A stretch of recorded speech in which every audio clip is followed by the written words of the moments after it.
The night of November 9th, 1938. Berlin is on fire. Synagogues are burning across the city, storefronts are shattered, and Nazi mobs are dragging Jewish men out of their homes by the thousands. The night history will remember as Kristallnacht. In an apartment not far from the British Embassy, a British diplomat and his wife are answering their own door to strangers, again and again, all night long, and letting them in.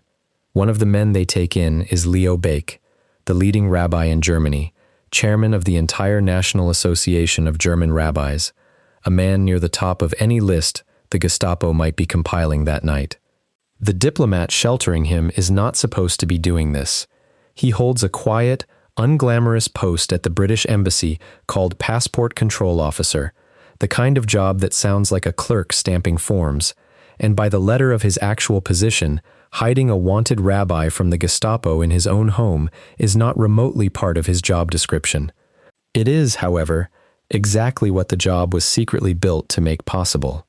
His name is Frank Foley, and the Passport Control Officer title is not really his job at all. It is a cover story. The real reason the British government sent him to Berlin is that he runs the entire secret intelligence service station in Nazi Germany, and by the time his story finally becomes public, it will take more than 40 years, and his own wife breaking her silence in a newspaper, for anyone outside a small circle of survivors to find out what he actually did with that cover. Francis Edward Foley was born on November 24th, 1884, in Highbridge, a small town in Somerset, England, the third son of a railway worker.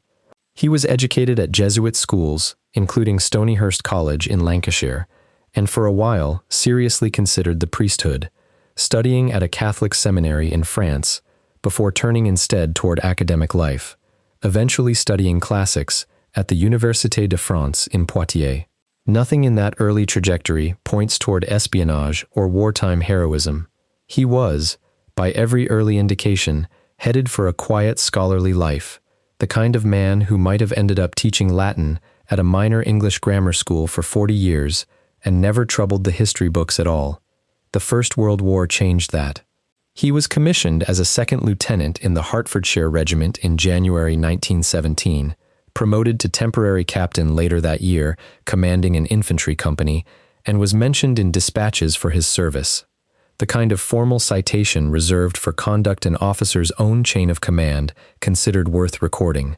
at a point in the war when the Western Front was consuming junior officers faster than almost any other category of soldier. In July 1918, with the war still grinding on and no clear end yet in sight, he was pulled out of frontline soldiering entirely and recruited into an intelligence unit running agent networks across France, Belgium, and the Netherlands, and after the armistice, he served on the Inter-Allied Military Commission of Control in Cologne,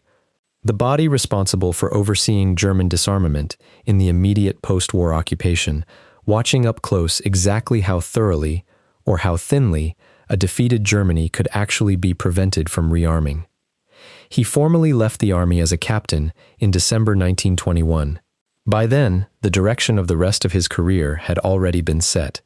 In 1919, he had been interviewed personally by Mansfield Smith Cumming, the founding chief of what would become MI6, and quietly identified as exactly the kind of officer Britain's still very new Secret Intelligence Service wanted. Berlin was where they sent him.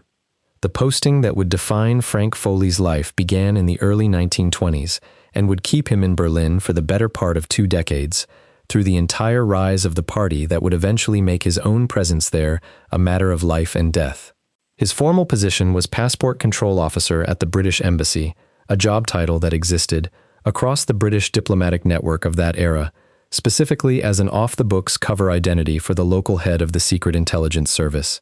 Fluent in both French and German, Foley spent his official hours running exactly the kind of work that job title implied on paper, recruiting agents, gathering German military intelligence, monitoring the buildup of a regime that, through the 1920s, few in London yet fully understood the danger of.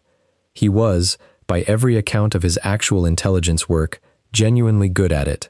Through the 1920s and 1930s, he recruited scores of German agents. some of whom he successfully turned into double agents, feeding intelligence back to London rather than to Berlin, and he was responsible for a running stream of reporting on German rearmament from almost the moment Hitler's government began quietly violating the disarmament terms of the Treaty of Versailles.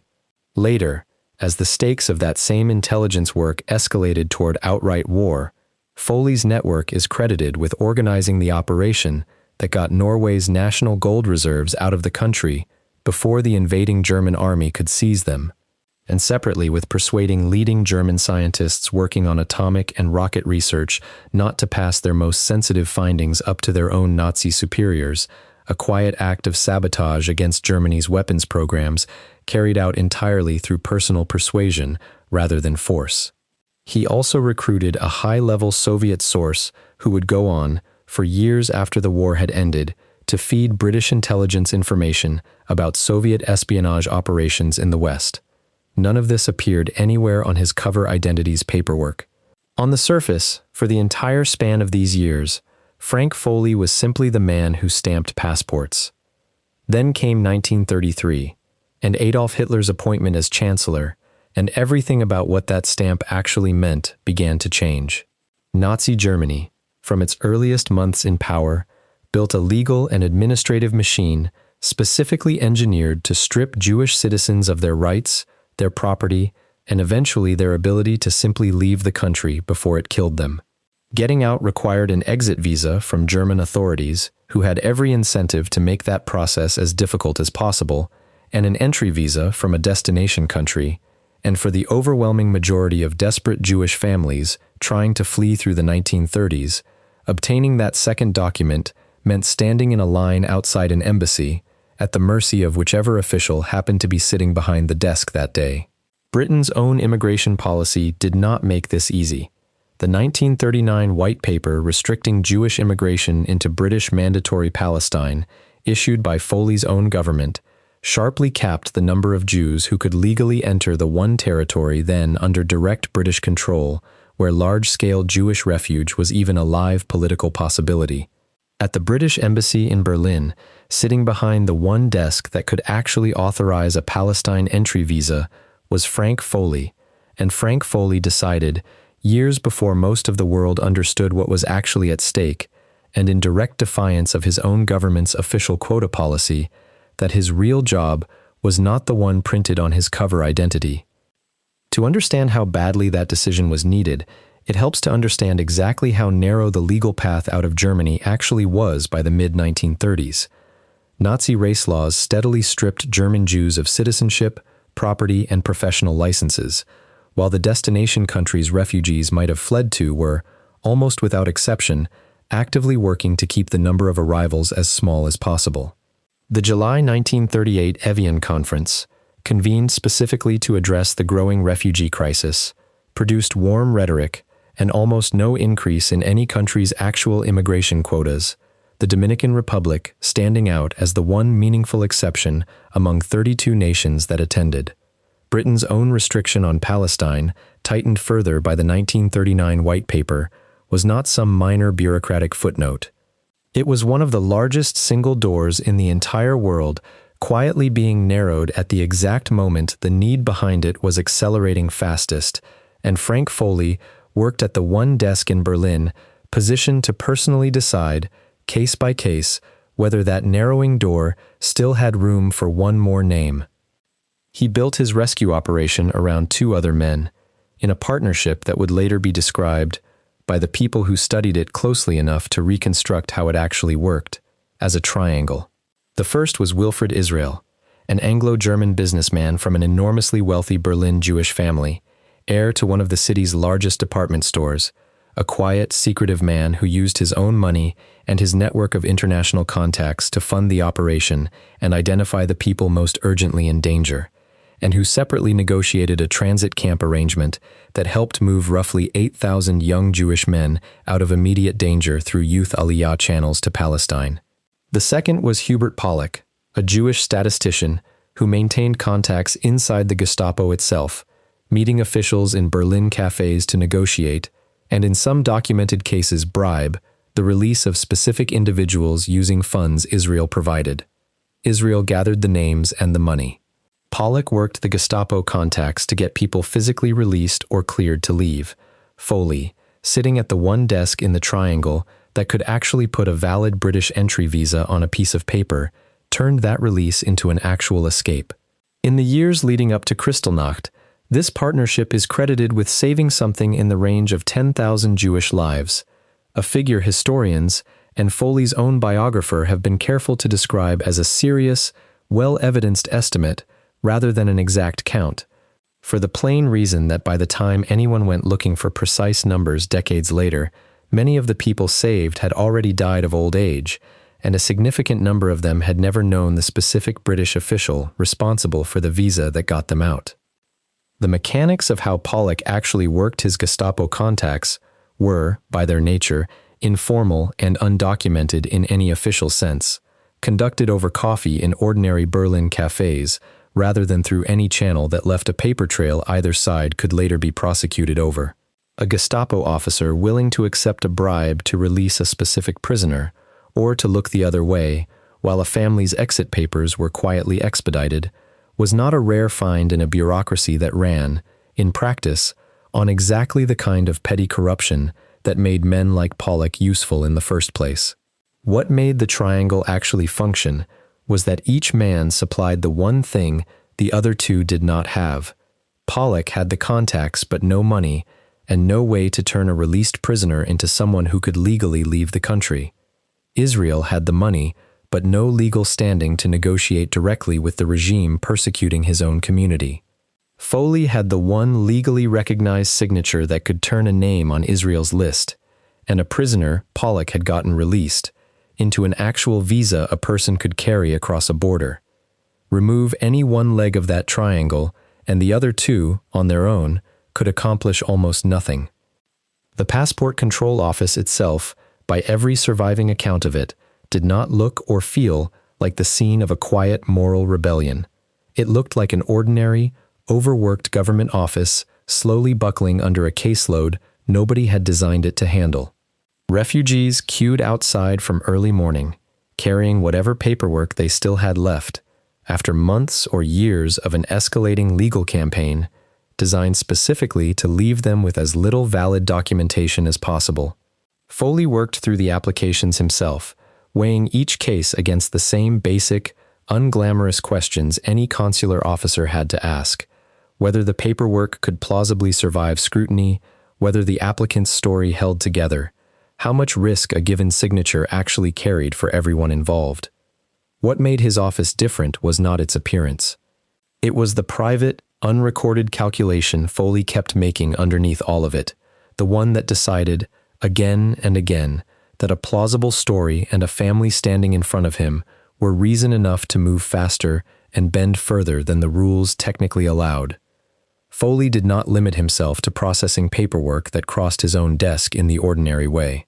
He personally toured internment and early concentration camps, including Sachsenhausen, walking directly into facilities run by the regime his own government was not yet formally at war with, to present camp authorities with visas he had issued for specific Jewish prisoners, using the paperwork itself as leverage to secure their release, a category of rescue that meant physically standing inside an active Nazi concentration camp, in a suit and tie, arguing a specific named prisoner out through the gate. Ze'ev Padan's father was one of the men Foley pulled out of Sachsenhausen this way, and Ze'ev himself, born after his father's release, has spent decades describing his own existence as a direct consequence of that single intervention. Foley issued visas to people who had no valid passport at all, working around the basic bureaucratic trap that a refugee needed a passport to get a visa, and, increasingly under Nazi law, could not get a passport in the first place.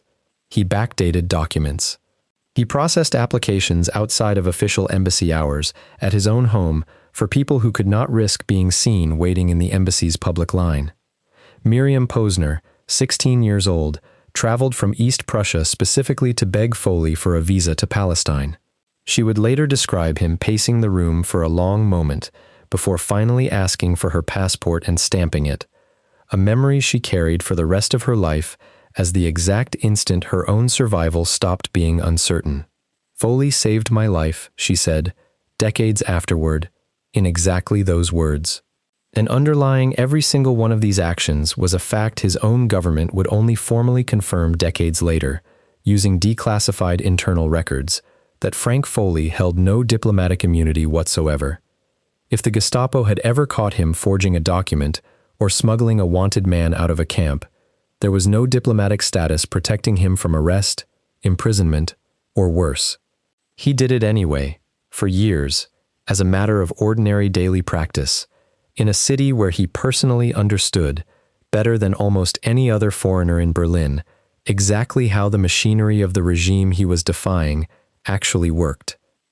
Then came the night of November 9th into November 10th, 1938, Kristallnacht, when coordinated Nazi mobs across Germany burned synagogues, smashed the storefronts of Jewish-owned businesses by the thousands, and beat, arrested, or killed Jewish civilians in a single catastrophic night that made unmistakably clear, to anyone still uncertain, exactly what direction the regime was headed. Roughly 30,000 Jewish men were rounded up across Germany in its immediate aftermath and sent to concentration camps. Frank Foley and his wife spent that night, and the nights that followed, opening their own apartment door to refugees with nowhere else to hide, among them Leo Beck, the most prominent rabbi in the entire country. It is difficult to overstate what that specific choice meant. This was not a diplomat quietly bending a visa rule in the privacy of his own office. This was a British intelligence officer, with zero diplomatic protection, personally hiding one of the most visible and wanted religious leaders in Nazi Germany inside his own home, on the single most dangerous night for Jewish civilians the country had yet seen, at a moment when a single wrong knock at his own front door could have ended both of their lives and unraveled everything else the Triangle had spent years building. Leo Beck himself would go on to survive the war, though not without a final, brutal ordeal still ahead of him. He refused every opportunity to emigrate in the years that followed, choosing to stay and lead what remained of Germany's Jewish community for as long as any organized community existed, and was eventually deported to the Theresienstadt camp in January 1943, where he became the honorary head of the prisoner's own Council of Elders. He was scheduled for execution on May 9, 1945. Soviet forces liberated the camp the day before. He moved to London that same year and spent his remaining years teaching and writing until his death in 1956, 2 years before Foley's own. It is a detail easy to miss inside a story built mostly around numbers in the thousands. That one specific man, sheltered on a single night in 1938, went on to survive years more of exactly the machinery Foley had spent his career working against, saved twice over, once by a knock answered in Berlin, and once by a single day. The days immediately following Kristallnacht turned the entire machinery of the Triangle into something closer to a race against a moving deadline. With roughly 30,000 Jewish men newly interned across a network of camps, including Dachau, Buchenwald, and Sachsenhausen, the Nazi regime made clear, through informal channels, that men holding a valid emigration visa could sometimes be released faster than men without one, a policy less about mercy than about wanting them gone rather than fed and housed indefinitely. That created an entirely new category of urgency for Foley's office. A visa was no longer just a ticket out of the country. For a man already behind a camp fence in the weeks after Kristallnacht, it could be the specific document that got the gate opened at all. Foley's willingness to issue paperwork outside normal hours, and to treat a case as urgent the moment it reached him, rather than working through it in the routine order of a bureaucratic queue, meant the difference. For an unknown number of men held in those camps that November and December, between a release within weeks and a release that might never come. The scale of what that visa office actually produced, across the years the Triangle operated, is easiest to understand through the people who were still alive decades later to describe it themselves. Michael Mamelach managed to leave Berlin because of Foley's work, and when he finally had the chance to tell Prince William, at the unveiling of Foley's statue in 2018, exactly what that had meant, he put it as plainly as it can be put. Without Frank Foley, he said, neither he nor the 17 descendants who now existed because of him would be alive at all. Elisheva Lernau, 91 years old, by the time a formal ceremony in Berlin honored the man who had rescued her, traveled back to the city specifically to take part in it. These are not abstract statistics attached to a round number. Every one of the roughly 10,000 people credited to Foley's visa stamp represents a specific, named individual who went on to have children and grandchildren and great-grandchildren who exist today, in numbers that dwarf the original figure many times over, entirely because a passport control officer in Berlin decided that his real job was not the one written on his own cover identity. In 1939, as war approached, Foley's posting shifted, and the story takes a turn that has almost nothing to do with Jewish rescue and everything to do with the fact that his actual job, the intelligence work the passport cover had always concealed, never stopped. He was reassigned as passport control officer in Norway, continuing to run intelligence work under the same kind of cover, and when Germany invaded Norway on April 9, 1940, Foley found himself inside an active war zone rather than a bureaucratic office. He and an assistant named Margaret Reed abandoned the British legation in Oslo that same day, burning sensitive documents before they left, and made their way overland to Lillehammer and then Åndalsnes, ahead of the advancing German forces.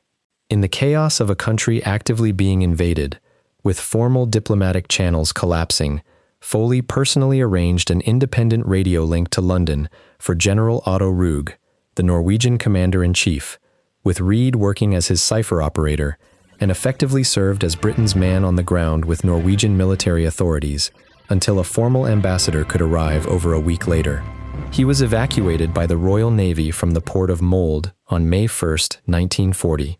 and for his service during the Norwegian campaign, he was later awarded the Norwegian Knight's Cross of the Order of St. Olav.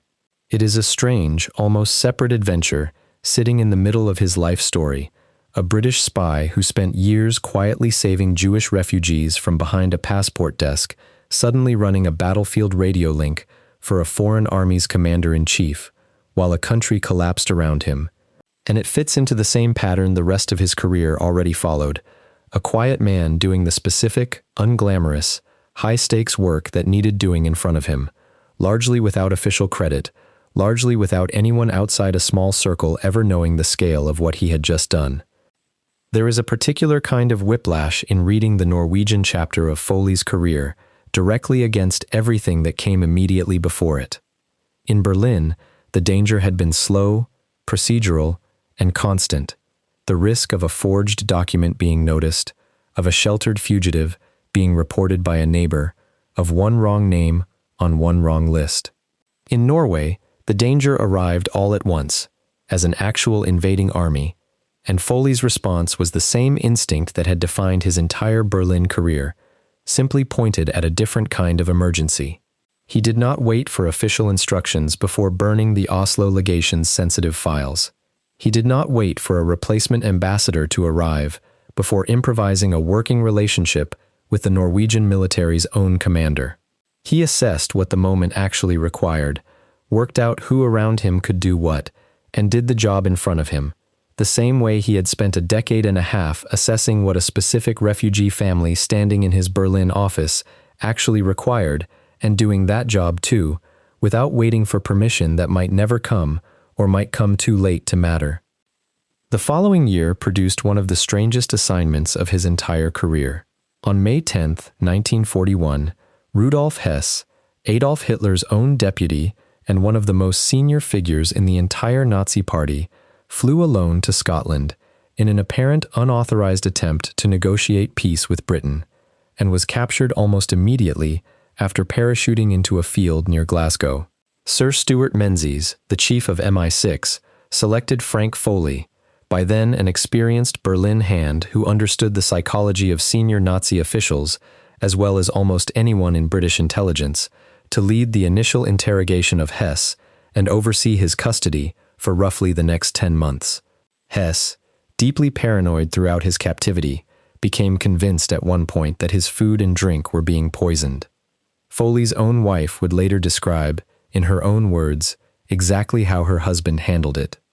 Hess always suspected that his food was being poisoned, she said, so Frank exchanged plates with him and also sipped his glass of wine. It is a small, almost darkly funny detail. A former Berlin spy calmly drinking from the wineglass of Adolf Hitler's deputy to prove it was not poisoned, and it is also a fairly precise illustration of the kind of quiet, unshowy competence that had defined Foley's entire career. The same patient, personal, one-on-one persuasion that had gotten German scientists to withhold atomic research and gotten a 16-year-old girl her visa to Palestine now turned toward keeping one of the most dangerous men in Europe calm enough to actually talk. Later in the war, he went on to coordinate work connected to the double-cross system, the British operation that captured and turned German agents into double agents, feeding false information back to Berlin. The same recruitment skill he had spent 2 decades sharpening in peacetime Berlin, now applied at the scale of an entire national deception campaign. The Hess interrogation itself was, by the accounts that survive it, a strange and delicate psychological exercise rather than any kind of forceful interrogation in the popular sense. Hess had flown to Britain, convinced he could personally broker peace between 2 nations that had never actually asked him to, and spent much of his subsequent captivity oscillating between grandiose confidence that history would vindicate him and genuine paranoid terror that his captors intended to kill him quietly and blame the Luftwaffe.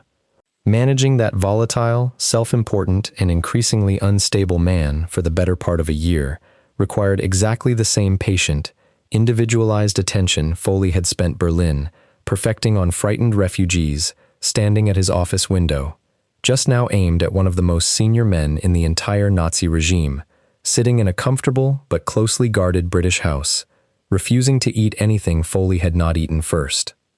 When the war in Europe finally ended, Frank Foley went back to the city that had defined his career, this time in occupied Germany rather than Nazi Germany,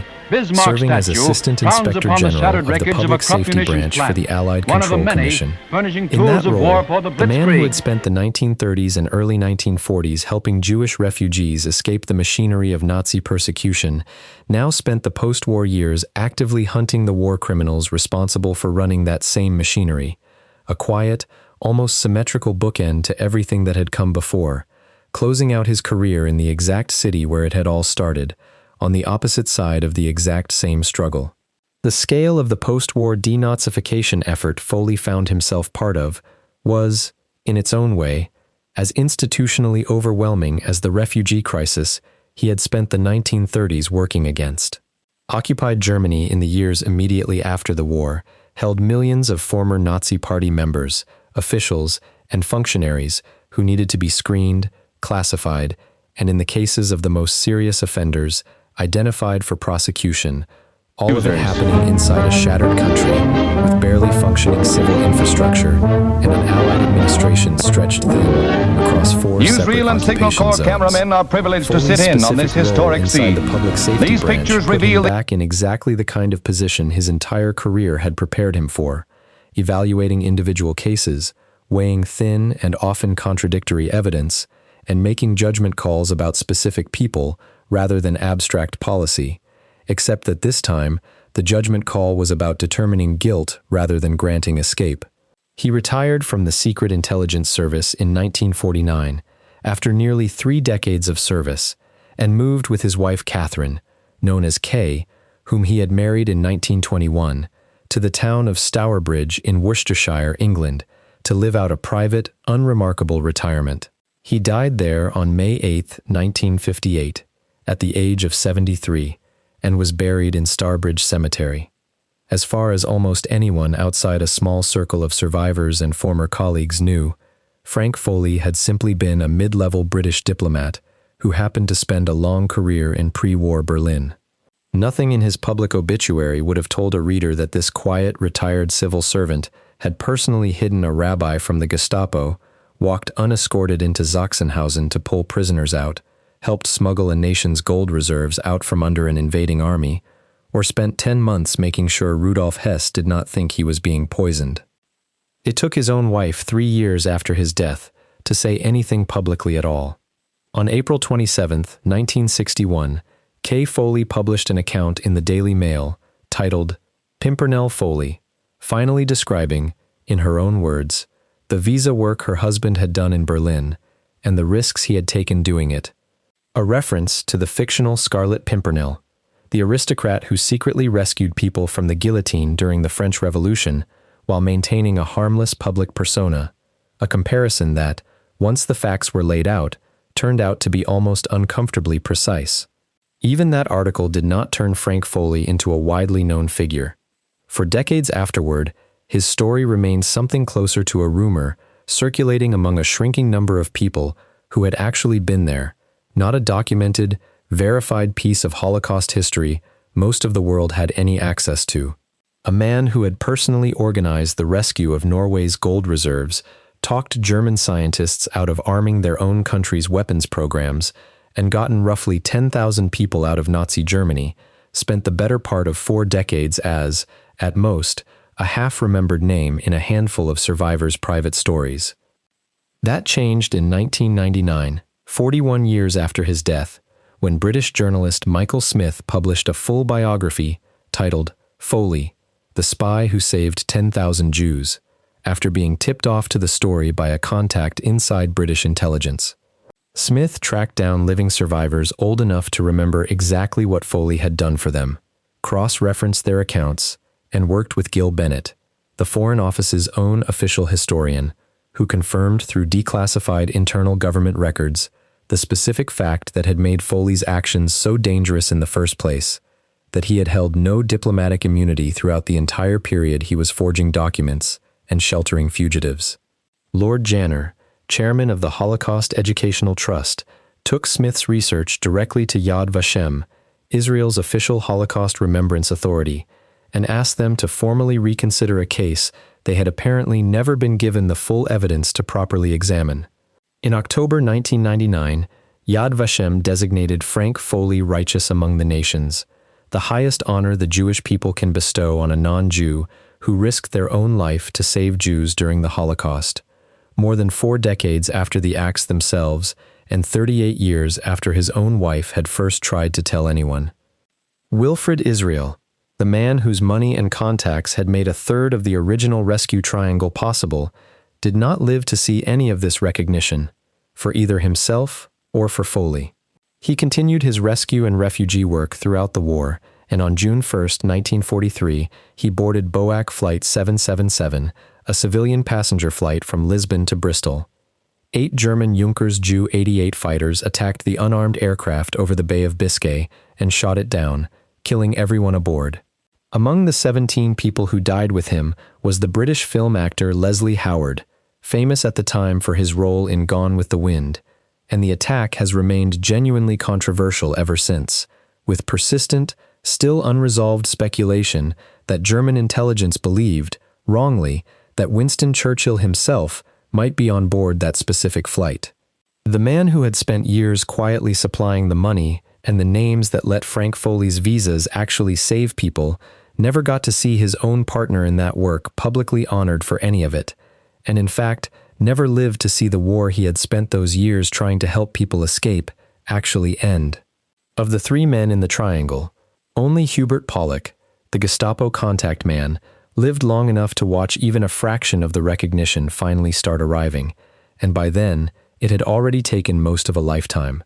Pollock himself had been the most exposed of the 3 in the most literal sense,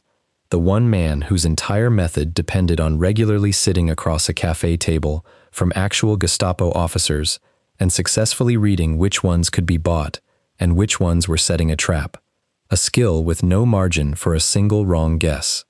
That he survived the war at all, let alone survived it long enough to eventually see some acknowledgement of what the triangle had built, says something about how carefully he must have made that read every single time he made it, for years, in a city where guessing wrong even once meant there would be no second attempt. None of the 3 men set out, in any of the surviving record of how the triangle actually began, to build something that would eventually be measured in the thousands. It grew the way this kind of quiet resistance almost always grows, one specific name at a time, one family standing in front of Foley's desk, or one prisoner Pollock was trying to talk a guard into releasing. Each case handled on its own urgent terms, with no larger tally being kept in real time by anyone involved. The 10,000 figure exists today only because people went looking for it decades later, working backward from survivor testimony and fragments of surviving paperwork, trying to reconstruct in hindsight a scale that none of the three men were counting toward while they were actually doing the work. Frank Foley was not managing a rescue operation with a target number in mind. He was simply saying yes to the next name on Wilfred Israel's list, and the next one after that, for the better part of a decade, until the war made it impossible to keep saying yes at all. Recognition for Foley himself, once it finally started arriving, came in a steady accumulation over the following 2.5 decades, all of it long after he was in the ground. In 2004, on the 120th anniversary of his birth, a commemorative plaque was dedicated to him at Mary Stevens Park in Stourbridge, and a second plaque was unveiled that same year at the British Embassy in Berlin, the building where his actual desk had once stood, with Foreign Secretary Jack Straw stating plainly that Frank Foley had risked his life to save the lives of thousands of German Jews, without the protection of diplomatic immunity, and calling him a true British hero.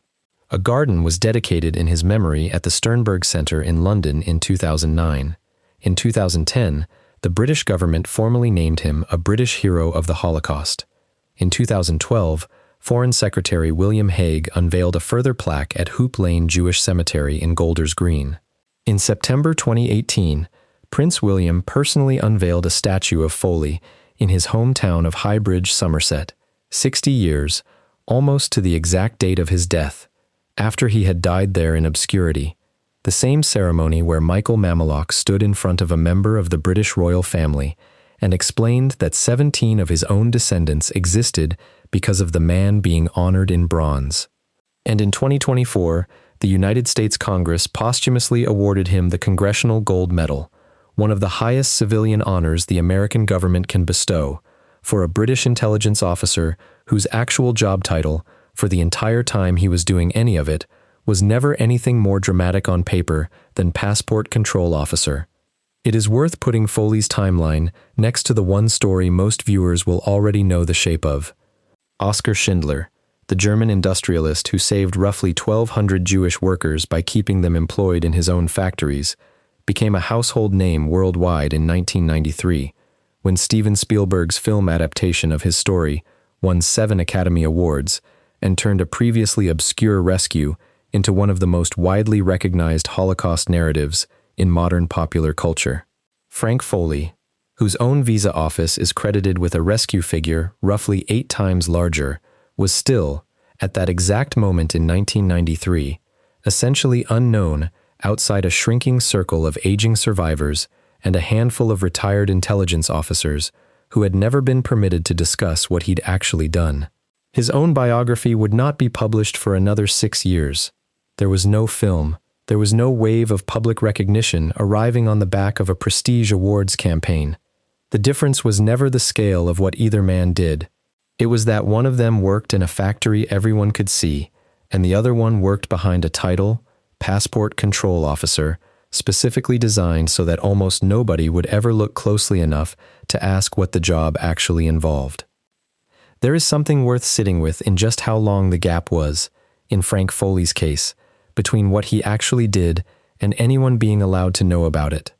He was not exposed and punished the way some of the other people in this kind of story were. He was not stripped of a career or convicted of a crime. He was simply, by the basic requirements of the job that had let him do any of it in the first place,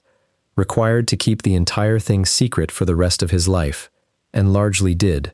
He went home to Worcestershire, lived quietly with his wife, and died with almost no one outside a small circle of survivors and former colleagues aware that the mild-mannered former passport officer down the road had once hidden Germany's leading rabbi in his own home on the worst night of Kristallnacht, walked into Sachsenhausen alone to pull people out, helped move a nation's gold reserves out from under an invading army, and spent 10 months making sure Rudolf Hess did not think he was being poisoned. His own wife needed 3 years after his death just to say the first part of it out loud, and it took another 38 years, a journalist with a tip from inside British intelligence, and a Foreign Office historian pulling declassified files, before the rest of the world was allowed to actually check. Unlike almost every other name in this kind of story, nobody ever punished Frank Foley for what he did. The secrecy that protected him during the war simply never turned itself off once the war was over, and he never once tried to force it to. It is worth asking what that silence actually cost him, given that it was never a punishment in the way some other rescuers in stories like this one were formally punished, with a criminal conviction or a deliberately stalled career. Foley never lost a promotion over the rescue work, was never formally investigated for it, and retired from the Secret Intelligence Service on entirely ordinary terms after a long, respected career. The cost was quieter than that, and in some ways harder to see. It was a man who had personally organized the rescue of roughly 10,000 people, hidden a rabbi from the Gestapo, and talked German physicists out of arming their own government, going to his grave having never once been able to tell most of the people around him what any of that had actually involved. Not out of shame, and not because anyone had ordered him not to in any lasting sense, but because the entire architecture of the career that had let him do any of it in the first place depended on nobody ever finding out while it mattered. He did not choose the silence in any single deliberate act. He inherited it from the job itself on the day he first accepted the passport control officer title as his cover, and by the time it would have been safe to finally set it down, he had spent so many decades inside it that setting it down apparently never occurred to him to do. Tell us in the comments where you're watching from, and whether your own family has a story like this buried in it, a relative whose real work during the war was never the job on their own paperwork. Frank Foley spent his entire career being exactly who his desk said he was, right up until the one part of the job that actually mattered, and it took more than 40 years after he died for anyone to be allowed to say so.